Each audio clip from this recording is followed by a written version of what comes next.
Hello there, this is Ben Fournier, and here's some commentary and speculation on my particular conjecture regarding, what the Bible might have to say about humanity's future in space, and maybe even in the sea as well.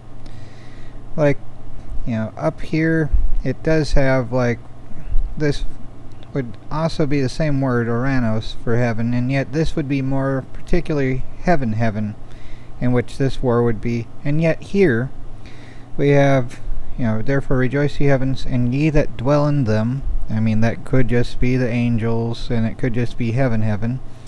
But the other thing here is, woe to the inhabitants of the earth and of the sea, both earth and sea. For the devil has come down unto you having great wrath, because he knoweth that he hath but a short time.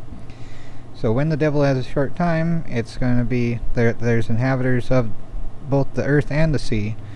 So, I mean, you have a few people farting around in boats and submarines, maybe a few laboratories, whether known or unknown. But I'm thinking, it's just my conjecture, we'll have cities under the sea, like far better than even in movies like The Abyss or Deep Star 6 or Leviathan or anything else. We'll have full-blown cities, not just barely functional labs or other types of installments, and properly built rather than haphazardly built or just built to minimum specifications.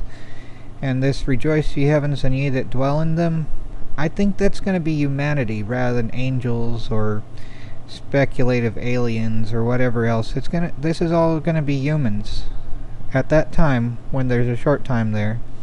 And it'll be such that those dwelling in the material heavens, like the heavens declare the glory of God, like where you can, the day by day they pour forth knowledge and all that sort of stuff, and yet the knowledge we gather from stars, like actual knowledge, is based on what we can infer based on, how light behaves and our theories. It's the same thing here. I mean, it's magnifying perhaps too much and hoping too much on too small of a thing at times, and yet that's how knowledge is gained from stars, actual knowledge, rather than just, oh, you were born on this day, let's make stuff up.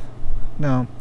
If this is humans, though, then at that time, humans will be able to rejoice that they're there rather than stuck here on Earth or where depth charges could take out a colony.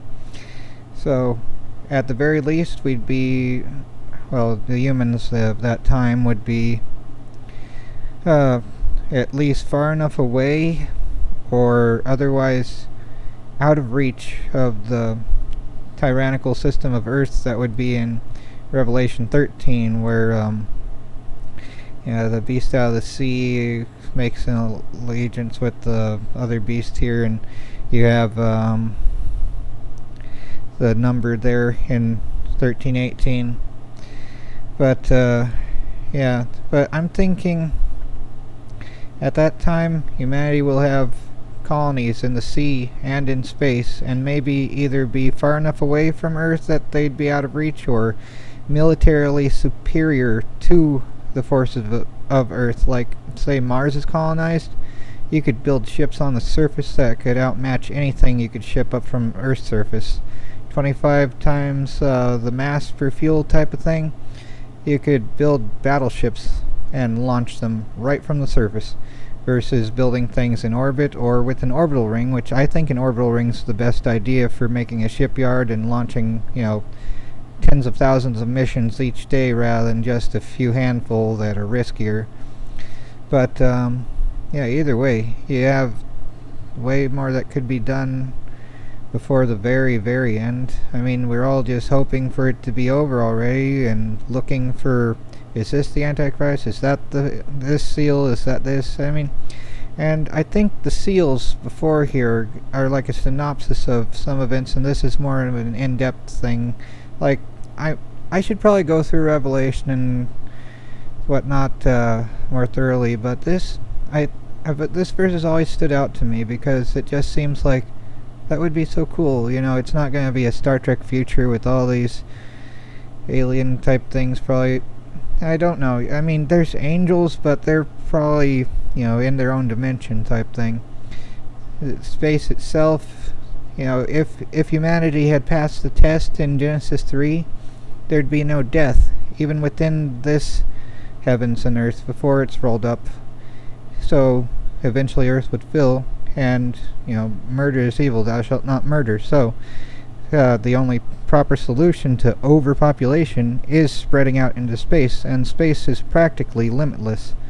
So there must be some way to reach everything, whether FTL or making wormholes in some way other than warp drive type thing or whatever else.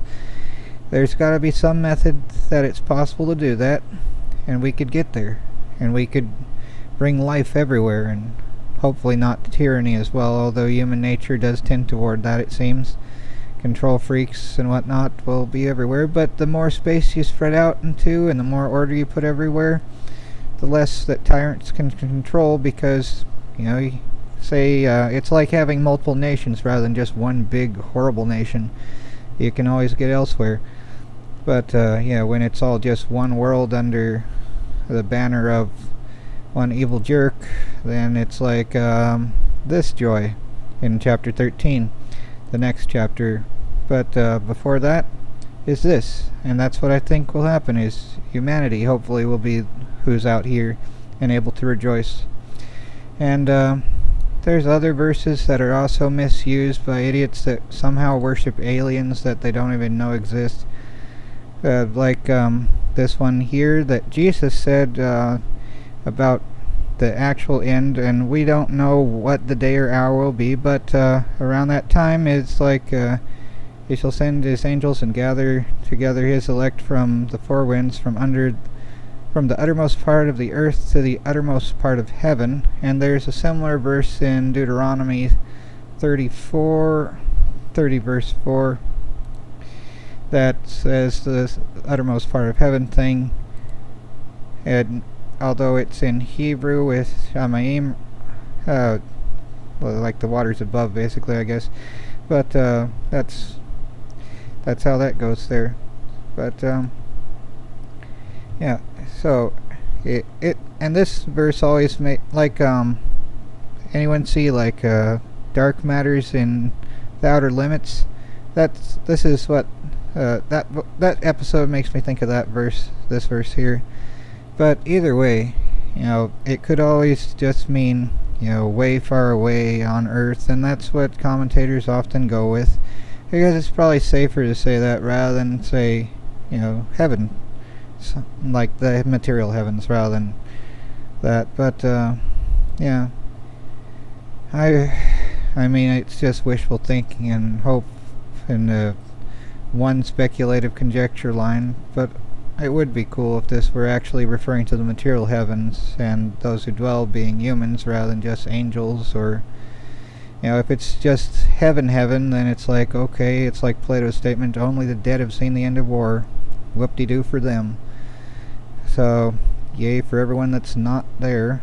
But it'd be cool too if there were humanity here rather than just empty space. But I wouldn't want to be where a depth charge could take out a colony, though. Although hopefully they'd be built better than that, but still, you're under pressure there. Anyhow, well, thanks for all the downvotes and unsubbing. I really appreciate it. Take care, everyone, and try not to go crazy.